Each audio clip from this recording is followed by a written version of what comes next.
Hello বন্ধুরা, welcome to the channel. তো আগের ভিডিওতে আমরা ভারতের স্বাধীনতা সংগ্রাম থেকে 25টি গুরুত্বপূর্ণ প্রশ্নোত্তর নিয়ে আলোচনা করেছি। আজকের ভিডিওতে আমরা পরবর্তী 25টি প্রশ্নোত্তর আলোচনা করব, আর আগের ভিডিওর লিংক ডেসক্রিপশন বক্সে দেওয়া থাকবে।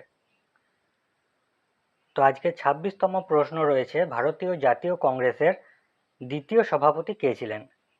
তো আমরা জানি প্রথম সভাপতি ছিলেন উমেশচন্দ্র বন্দ্যোপাধ্যায়, আর দ্বিতীয় সভাপতি ছিলেন দাদাভাই নৌরোজি। অপশন সি এখানে সঠিক উত্তর।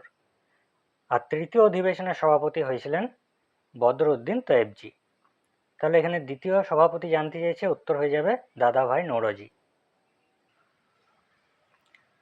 তো দাদাভাই নৌরোজি 1886 সালের কলকাতা অধিবেশনে সভাপতিত্ব করেছিলেন, আর এর পরের বছর হয়েছিল তৃতীয় অধিবেশন 1887 সালে। তো এই অধিবেশনে সভাপতিত্ব করেছিলেন বদরউদ্দিন তায়েবজি, ইনি ছিলেন প্রথম মুসলিম সভাপতি। আর এর পরের বছর অর্থাৎ 1888 সালে চতুর্থ অধিবেশনে সভাপতিত্ব করেছিলেন জর্জ ইউলে, ইনি ছিলেন প্রথম ইংরেজ সভাপতি। পরের প্রশ্ন রয়েছে, মহাত্মা গান্ধীকে কে অর্ধনগ্ন ফকির বলেছিলেন? তো এই প্রশ্নের সঠিক উত্তর হচ্ছে option A, Winston Churchill Mahatma গান্ধীকে অর্ধনগ্ন ফকির বলেছিলেন। পরের প্রশ্ন, চম্পারণ সত্যাগ্রহ কবে সংঘটিত হয়েছিল? 1915 সালে, 1917 সালে, 1918 সালে নাকি 1919 সালে? তো চম্পারণ সত্যাগ্রহ সংঘটিত হয়েছিল 1917 সালে। অপশন বি এখানে রাইট অ্যান্সার। এটি ছিল ভারতে মহাত্মা গান্ধীর প্রথম সফল সত্যাগ্রহ আন্দোলন। নীল চাষিদের তিনকাঠিয়া ব্যবস্থার বিরুদ্ধে প্রতিবাদ জানাতে তিনি বিহারের চম্পারণে এই সত্যাগ্রহ করেন। পরের প্রশ্ন, লখনৌ চুক্তি কাদের মধ্যে হয়েছিল? তো লখনৌ চুক্তি হয়েছিল 1916 সালে, আর এই চুক্তি হয়েছিল কংগ্রেস এবং মুসলিম লীগের মধ্যে। অপশন বি এখানে কারেক্ট অ্যান্সার। এই চুক্তির মাধ্যমে দুই দলই অর্থাৎ কংগ্রেস ও মুসলিম লীগ ব্রিটিশদের বিরুদ্ধে যৌথভাবে শাসনতান্ত্রিক সংস্কারের দাবি জানায়। তো আমরা জানি 1907 সালে সুরাট স্প্লিট হয়েছিল, যেখানে কংগ্রেস নরমপন্থী ও চরমপন্থী দলে বিভক্ত হয়ে গেছিল। তো এই 1916 সালের লখনৌ অধিবেশনেই কংগ্রেসের নরমপন্থী ও চরমপন্থী দলের আবার পুনরায় মিলন ঘটেছিল। পরের প্রশ্ন রয়েছে, স্বরাজ আমার জন্মগত অধিকার, এই উক্তিটি কার? তো এই উক্তিটি হচ্ছে বাল গঙ্গাধর তিলকের। অপশন ডি এখানে রাইট অ্যান্সার। বাল গঙ্গাধর তিলক চরমপন্থী গোষ্ঠীর অন্যতম প্রধান নেতা ছিলেন, আর ইনি গণেশ উৎসব এবং শিবাজি উৎসবের মাধ্যমে জাতীয় চেতনা বাড়াতেন। পরের প্রশ্ন, আজাদ হিন্দ ফৌজ বা ইন্ডিয়ান ন্যাশনাল আর্মি কার মস্তিষ্ক প্রসূত ছিল? আজাদ হিন্দ ফৌজ কে তৈরি করেছিলেন? তো এই প্রশ্নের সঠিক উত্তর হবে option B, captain Mohan Singh. যেহেতু অপশনে ক্যাপ্টেন মোহন সিং রয়েছে, উত্তর হয়ে যাবে ক্যাপ্টেন মোহন সিং। কারণ আজাদ হিন্দ ফৌজ বা Indian national army captain Mohan Singh এর মস্তিষ্ক প্রসূত ছিল। 1942 সালে জাপানিদের হাতে বন্দী ভারতীয় সেনাদের নিয়ে তিনি অর্থাৎ ক্যাপ্টেন মোহন সিং এটি তৈরির পরিকল্পনা করেছিলেন, এবং এটিকে বাস্তবায়িত করেছিলেন পরে রাসবিহারী বসু, এবং তারও পরে 1943 সালে সুভাষচন্দ্র বসু এর দায়িত্ব গ্রহণ করে আইএনএ-কে শক্তিশালী করেছিলেন। পরের প্রশ্ন রয়েছে, ভারতের লৌহ মানব বা আয়রন ম্যান কাকে বলা হয়? তো ভারতের লৌহ মানব বলা হয় সর্দার বল্লভভাই প্যাটেলকে। অপশন এ এখানে সঠিক উত্তর। দেশীয় রাজ্যগুলোকে ভারতের মূল ভূখণ্ডের সাথে যুক্ত করতে তিনি অসামান্য ভূমিকা পালন করেছিলেন। এছাড়াও 1928 সালে বারদৌলি সত্যাগ্রহের নেতৃত্ব দেওয়ায় মহিলারা তাকে সর্দার উপাধি দিয়েছিল। পরের প্রশ্ন, ক্যাবিনেট মিশন ভারতে কবে এসেছিল? তো ক্যাবিনেট মিশন ভারতে আসে 1946 সালে। অপশন সি এখানে সঠিক উত্তর। তো ভারতের হাতে ক্ষমতা হস্তান্তরের পরিকল্পনা তৈরির জন্য এটিকে পাঠানো হয়েছিল। ক্যাবিনেট মিশন ভারতে এসেছিল। তো এই মিশনের 3জন সদস্য ছিলেন Lord Pethick Lawrence, Stafford Cripps এবং এবি আলেকজান্ডার। তো এদের মধ্যে সভাপতি ছিলেন লর্ড প্যাথিক লরেন্স। পরের প্রশ্ন রয়েছে, ক্রিপস মিশনকে কে পোস্ট ডেটেড চেক বলেছিলেন? তো এই মিশনকে পোস্ট ডেটেড চেক বলেছিলেন মহাত্মা গান্ধী। অপশন সি এখানে কারেক্ট অ্যান্সার। 1942 সালে স্ট্র্যাফোর্ড ক্রিপস ভারতের পূর্ণ স্বাধীনতার বদলে স্বায়ত্তশাসনের প্রতিশ্রুতি দিলে গান্ধীজি একে অর্থহীন মনে করে পোস্ট ডেটেড চেক বলেছিলেন। এর ব্যর্থতার পরই কিন্তু 1942 সালে 8ই আগস্ট ভারত ছাড়ো আন্দোলন শুরু হয়েছিল। পরের প্রশ্ন, খিলাফত আন্দোলনের প্রধান নেতা কে ছিলেন? তো খিলাফত আন্দোলন কারা শুরু করেছিলেন? তো এই প্রশ্নের সঠিক উত্তর হচ্ছে অপশন এ।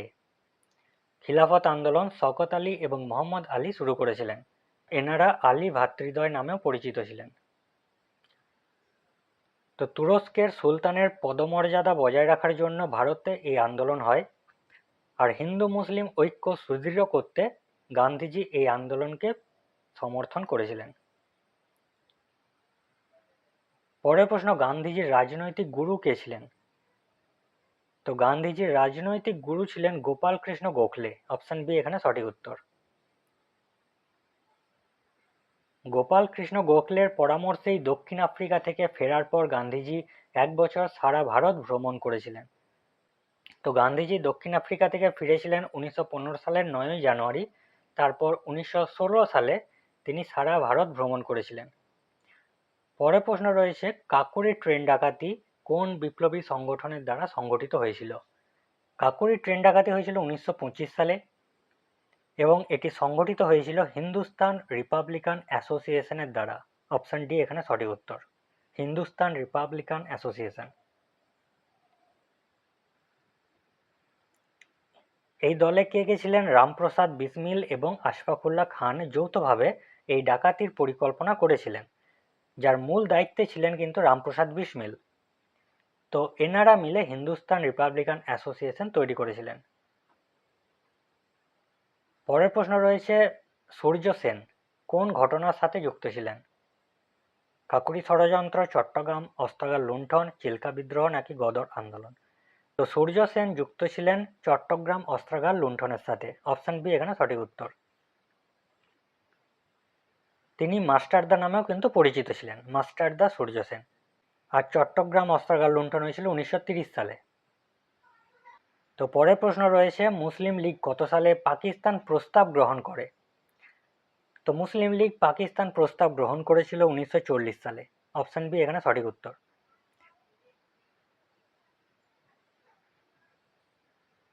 লাহোর অধিবেশনে প্রথমবার আনুষ্ঠানিকভাবে, অর্থাৎ 1940 সালে যে লাহোর অধিবেশন হয়েছিল সেখানে প্রথমবার আনুষ্ঠানিকভাবে পৃথক মুসলিম রাষ্ট্রের দাবি জানানো হয়। ফজলুল হক এই প্রস্তাবটি পেশ করেছিলেন। পরের প্রশ্ন রয়েছে, মাউন্টব্যাটেন পরিকল্পনা কত তারিখে ঘোষিত হয়? মাউন্টব্যাটেন পরিকল্পনা কত তারিখে ঘোষিত হয়েছিল? তো এই প্রশ্নের সঠিক উত্তর হচ্ছে অপশন এ। এই পরিকল্পনা 1947 সালের 3 জুন ঘোষিত হয়েছিল। এই পরিকল্পনার মাধ্যমেই ভারত ও পাকিস্তান নামে দুটি পৃথক ডোমিনিয়ন গঠনের কথা বলা হয়, আর এটি জুন মাসে হওয়ায় এটি জুন প্ল্যান নামেও পরিচিত। পরের প্রশ্ন, কোন ভাইসরয়কে ঔরঙ্গজেবের সাথে তুলনা করা হয়েছে? Lord Liton, Lord Dalhousie, Lord Mountbatten নাকি লর্ড কার্জন? তো ঔরঙ্গজেবের সাথে তুলনা করা হয়েছিল লর্ড কার্জনকে। অপশন ডি এখানে রাইট অ্যান্সার। গোপাল কৃষ্ণ গোখলে তার কঠোর, অর্থাৎ লর্ড কার্জনের কঠোর ও দমনমূলক নীতির কারণে তাকে ঔরঙ্গজেবের সাথে তুলনা করেছিলেন। বিশেষ করে বঙ্গভঙ্গের সিদ্ধান্তের কারণে ভারতীয়দের মধ্যে লর্ড কার্জনের বিরুদ্ধে তীব্র বিরোধিতা তৈরি হয়েছিল। পরের প্রশ্ন, কত সালে ভারতীয় জাতীয় কংগ্রেস সুরাটে বিভক্ত হয়? যেটা একটু আগেই ডিসকাস করলাম, সুরাট স্প্লিট কত সালে হয়েছিল? তো এই প্রশ্নের সঠিক উত্তর হচ্ছে অপশন সি, 1907 সালে সুরাট স্প্লিট হয়েছিল। এই ঘটনার মাধ্যমে কংগ্রেস নরমপন্থী এবং চরমপন্থী দুই ভাগে ভাগ হয়ে যায়, যেটা পুনরায় আবার মিল হয়েছিল 1916 সালে। আর রাসবিহারী ঘোষ ছিলেন এই 1907 সালের সুরাট অধিবেশনের সভাপতি, রাসবিহারী ঘোষ। পরের প্রশ্ন, কত সালে প্রথম স্বাধীনতা দিবস পালন করা হয়েছিল? প্রথম স্বাধীনতা দিবস কত সালে পালন করা হয়েছিল? তো এই প্রশ্নের সঠিক উত্তর কি হবে? এই প্রশ্নের সঠিক উত্তর হবে অপশন বি। 1930 সালের 26শে জানুয়ারি প্রথম স্বাধীনতা দিবস পালন করা হয়েছিল। লাহোর প্রস্তাব যেটা হয়েছিল 1929 সালে, সেই লাহোর প্রস্তাবের পর কংগ্রেস দেশ জুড়ে এই দিনে স্বাধীনতা দিবস পালনের ডাক দেয়। তো এই ঐতিহাসিক দিনটিকে স্মরণ রাখতেই পরবর্তীতে 26শে জানুয়ারি প্রজাতন্ত্র দিবস হিসাবে পালন করা শুরু হয়। পরের প্রশ্ন রয়েছে 1857 সালের সিপাহী বিদ্রোহের সময় ভারতের গভর্নর জেনারেল কে ছিলেন? তো 1857 সালের সিপাহী বিদ্রোহের সময় ভারতের গভর্নর জেনারেল ছিলেন লর্ড ক্যানিং। অপশন ডি এখানে সঠিক উত্তর। লর্ড ক্যানিং এর সময় সিপাহী বিদ্রোহ হয়েছিল। সিপাহী বিদ্রোহ 1857 সালে ভারতের গভর্নর জেনারেল লর্ড ক্যানিং এর সময় সংগঠিত হয়েছিল, আর এই সময় মুঘল সম্রাট ছিলেন দ্বিতীয় বাহাদুর শাহ। পরের প্রশ্ন, ভারতীয় জাতীয় কংগ্রেসের প্রথম মহিলা সভাপতি কে ছিলেন? প্রথম ভারতীয় মহিলা সভাপতি। প্রথম মহিলা সভাপতি বলে উত্তর হয়ে যাবে অ্যানি বেসান্ত, কিন্তু প্রথম ভারতীয় মহিলা সভাপতি বলে উত্তর হবে সরোজিনী নাইডু। তো এই প্রশ্নের সঠিক উত্তর হচ্ছে অপশন বি। সরোজিনী নাইডু 1925 সালের কানপুর অধিবেশনে সভাপতিত্ব করেছিলেন, আর তাকে ভারতের কোকিল বা নাইটিঙ্গেল অফ ইন্ডিয়া বলা হয়। পরের প্রশ্ন, ডাইরেক্ট অ্যাকশন ডে কবে পালিত হয়েছিল? ডাইরেক্ট অ্যাকশন ডে, তো এই দিনটি পালিত হয়েছিল 1946 সালের 16ই আগস্ট। অপশন বি এখানে সঠিক উত্তর, 1946 সালের 16ই আগস্ট।